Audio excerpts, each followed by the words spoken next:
안녕하세요. 김세원입니다. 방문을 환영합니다. 해적 제6회를 낭독하겠습니다.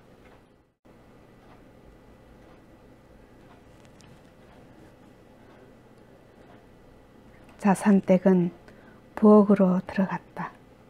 아들이 집에 기어 들어왔으니 서둘러 밥이나 지어 먹이고 볼 일이었다.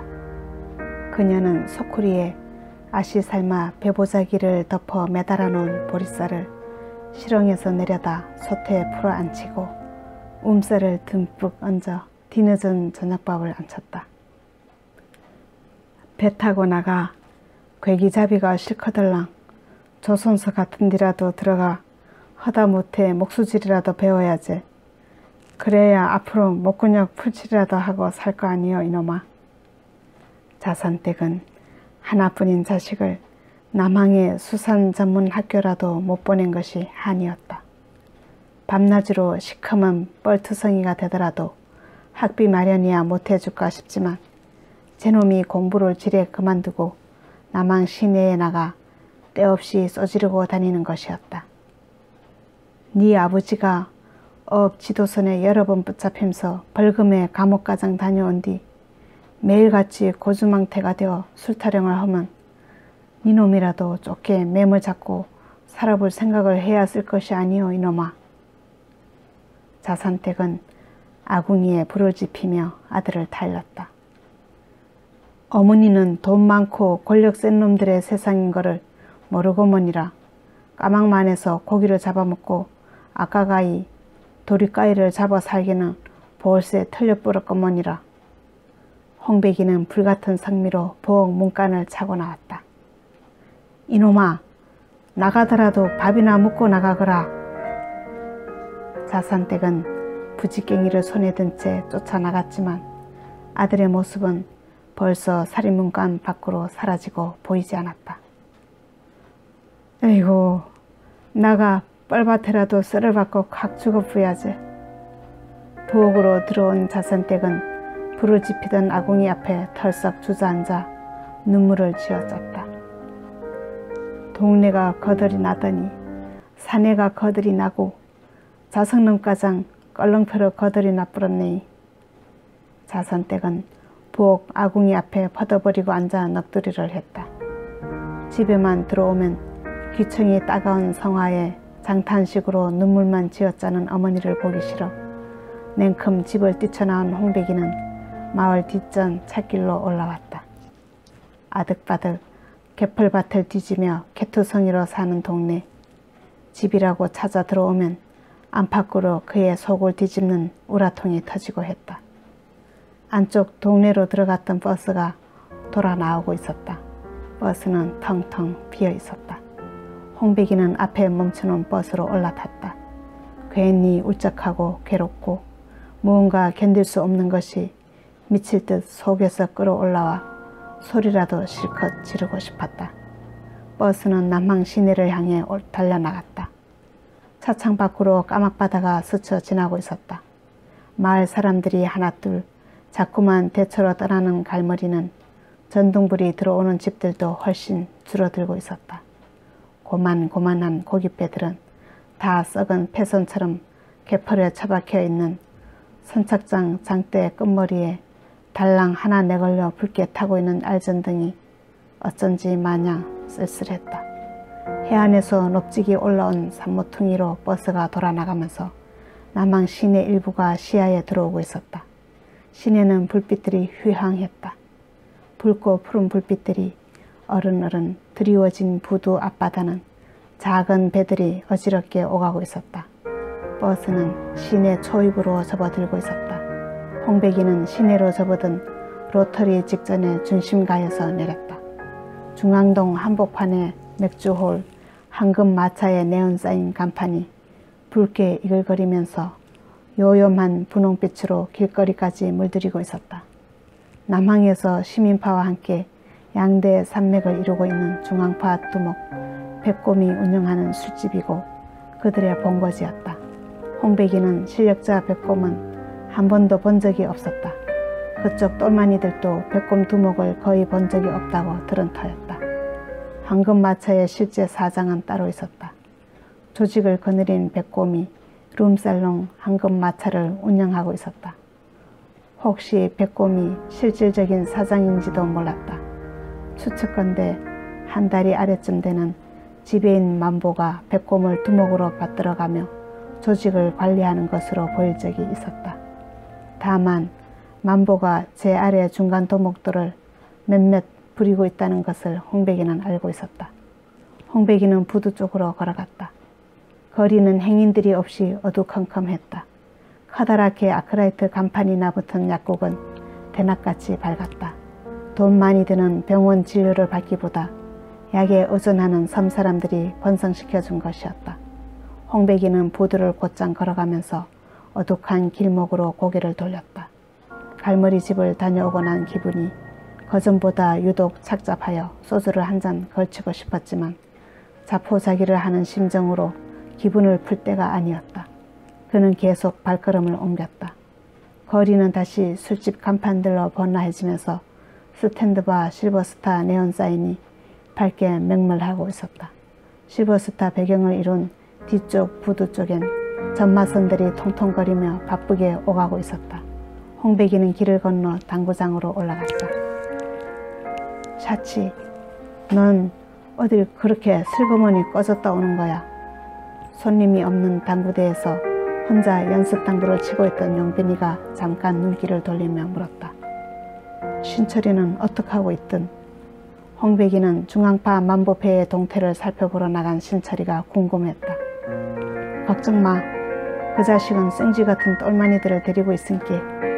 용빈이는 한쪽 구석에 당구알을 모아놓고 당구채를 세워 마세이를 찍었다. 당구알이 뜻대로 돌지를 아니했다. 용빈이는 당구채를 던지며 의자로 걸어왔다. 그치들은 푹 늘어져 불었지. 중앙파의 군소 패들은 지난번 까막바다 의장 패권을 장악한 이래 방만해진 데다 지금은 아주 느긋한 위세를 부리고 있었다. 그때 신철이가 촐랑거리며 당구장으로 들어왔다. 뒷감당은 샤치, 네가 책임져라.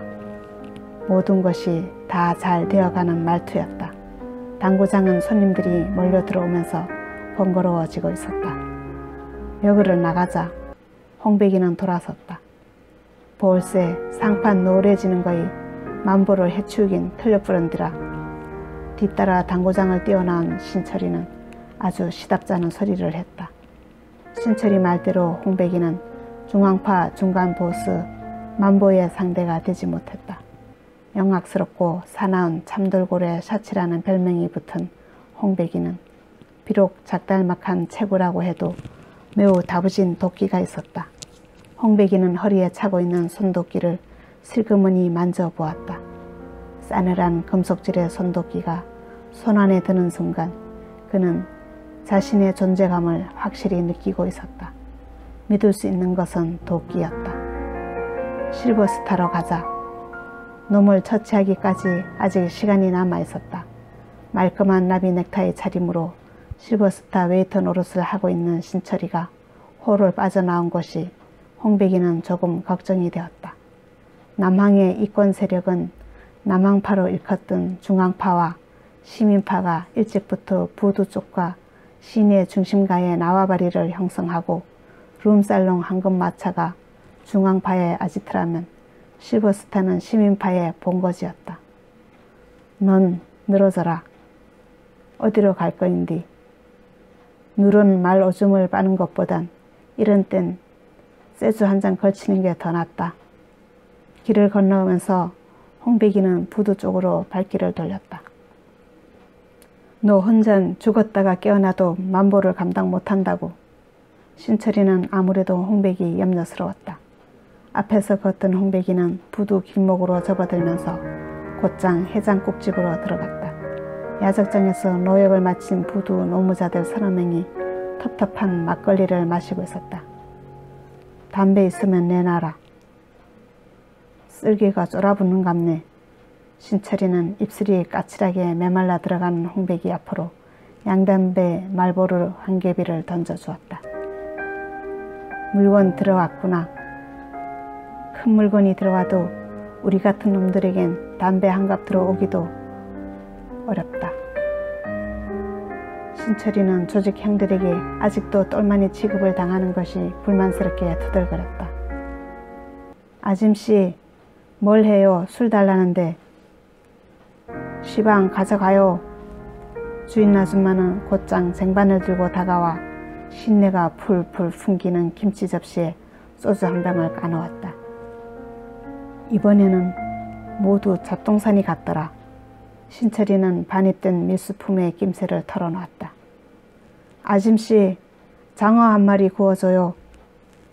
김치는 술안주로 못 씻겠다는 듯이 용빈이는 갯장어 구이를 시켰다. 어떡하고 온 거니? 홍백이는 신철이가 나름대로 알아가지고 들어온 정보를 캐물었다. 뒤부터 실감을 것도 없더라고. 마침 외항 선원들 한 패가 황금 마차로 들어가잖아. 만보쪽 놈들은 오늘 늦도록 술장사를 끝내기 어려울 거다. 신철이는 소주를 한 모금씩 삼켰다. 만보는 황금마차 지배인이잖아. 만약 만보가 다른 일이라도 생겨갖고 황금마차를 빠져나가게 되뿔면 똘마니 하나가 달려올 테니까 걱정할 거 없다. 신철이는 술이 남은 소주잔을 쭉 빨았다. 외항 선원들 땀시. 글쎄, 당구장에 가서 시간이나 죽이고 있어라. 무슨 일이 생겨갖고 실버스타로 연락이 오면 나가 곧장 알려줄란께. 하지만 뒷일은 전적으로 샷이 네가 책임져라. 신철이는 뒷감당이 지레 벅찬 소리를 했다. 아기가 알면 난리를 떨 건디라. 아기는 실버스타의 지배인이었다. 날카로운 이빨이 가시처럼 박혀 입이 크게 찢어진 바닥고기 아기. 별명이 나붙은 선배는 고등학교를 다닐 때부터 공부보다 격투기 운동을 하던 패들이 모여서 만든 서클의 선배였고 지금은 시민파 행동대장이 되어 아기 패거리를 이끌고 있었다. 아기는 그렇다 치고 서툴게 중앙파를 자극한 것을 알면 큰 성님이 아예 개밥으로 던져줘 볼지도 모르지라. 그야 뻔하지라. 지난 겨울 도리가이 채취를 앞두고 날벼락 같은 검거령이 떨어져 우리 시민파 쪽만 모조리 달려 악사를 먹어버렸잖아라. 까막바다 황금 어장을 모조리 뺏겨뿌려 절치 부심하던 마당인디. 섣부르게 중앙파 놈들을 건드려갖고 바싹 긴장시켜 놓아버렸으니 이러다간 우리 쪽이 또다시 빈손으로 끝장나불게 생겼지라이. 근께 니들은 빠지라는 거다. 짜샤, 니가 만보를 어떻게 감당해? 만보는 대갈통에 도끼가 안 들어가고 백가죽에 철판을 둘렀더냐? 하고 홍백이는 입가에 미소를 물었다. 난 우리 동네 사람들을 피떡으로 만들어 놓은 만보 강아지 새끼들을 용서할 수가 없다. 홍백이는 몸을 벌떡 일으켰다. 이번에 만보를 잡으면 나가 널 큰 성님으로 모시마. 신철이는 술값을 계산했다. 주인 아줌마는 조리대에서 녀석들이 또 무슨 작당들을 하는가 싶게 홍어 찌그러진 눈으로 바라봤다. 일행은 해장국집을 나왔다. 한 가지 더 알려주마. 만보는 요즘 순진한 생둥이년 하나를 챙겨서 족부리가 물러 터지는 줄 모르고 푹 빠져버렸단디. 그치도 이잔 새콤달콤한 생둥이 가인의 밑살 맛을 다 끝내불고 염라대왕 답전에 코방아를 콕콕 찌으면서 면접하게 생겨버렸지. 노래를 부르듯 하면서 신철이는 실버스타로 향했다. 실버스타에 가서 코만 비치고 당구장으로 갈란께 그리 알아라. 실버스타로 가던 용빈이가 고개를 돌리고 말했다. 그럴 거 없다. 홍백이는 당구장을 향해 길을 건너갔다. 갈머리 두식이 형이 벌써 찾아와 있을지도 몰랐다. 홍백이는 쟁걸음으로 낚시 상점을 지나 당구장 건물의 계단을 밟고 올라갔다. 약속대로 장두식이 형이 제 시간에 와 있었다. 어떡그럼 대본 거야. 그놈의 패거리가 맞아라. 광주에서 원정 온 놈들이라는 소리는 거짓말이었구나. 그렇소. 시간이 남았으니까 당구나 한 게임 치고 나갑시다. 남아있는 시간도 시간이지만 쓸개를 바싹바싹 조리는 긴장을 죽이기 위해 홍백이는 휴대를 집어들었다. 여기서 당구를 치고 있기보담 먼저 가서 맞춤한 길목을 지키는 게 좋지. 일찍 가서 깔따구한테 아까운피 빨릴 거 없어라. 홍백이는 초구를 쳤다. 장두식은 당구채를 잡지 않고 서 있었다. 성님, 당구 안 치고 뭐하오? 홍백이 퇴근하는 소리에 장두식은 당구채를 집어들었다. 장두식은 당구대에 엎드려 당구알을 겨냥하고 밀었지만 흰 당구알은 엉뚱하게 굴러가고 있었다. 홍백이의 당구알도 쿠션을 제대로 먹지 않고 헛돌았다. 실버스타에서 돌아온 용빈이가 막 당구장으로 들어왔다. 만보는 다른 별일이 없는 것 같은디라. 용빈이는 당구채를 잡고 다이에 붙으면서 말했다. 망망대해를 마냥 떠돌던 치들이 가인의 살냄새를 술안주로 빨면 시간 따위는 안중에도 없지라. 용빈이가 친 당구알은 정확히 3쿠션으로 돌아가고 있었다. 놈이 황금 마차에서 나오들 않고 늘어져 불면 산통이 나쁜디라. 밑구녕이 하발통으로 물건년들 삶은 호박에 말뚝박뚝기 질퍽한 수렁만만 보던 치들이 야들야들한 까이들을 끼고 있으니께 황금 마차에 늘어지는 일은 없을 거야. 당구장은 손님이 줄어들고 있었다. 홍백이는 벽에 걸린 시계를 올려다봤다. 11시였다. 가자. 홍백이는 당구채를 던졌다. 장두식도 손에 묻은 초코를 털고 뒤따라 붙었다. 행인들이 줄어든 방거리는 고요했다. 그들은 택시를 잡아탔다. 만수동으로 갑시다. 만수동은 남항 외곽의 해안에 자리 잡고 있는 마을이었다. 택시를 타고 가면 불과 15분 남짓한 거리였다. 택시는 기차역을 지난 해변도로를 달리고 있었다. 앞바다엔 화물선들이 몇 척 정박하고 있었다. 홍백이는 만보를 납치하기 적당한 장소를 내심 물색하고 있었다. 감사합니다. 제 7회에서 뵙겠습니다.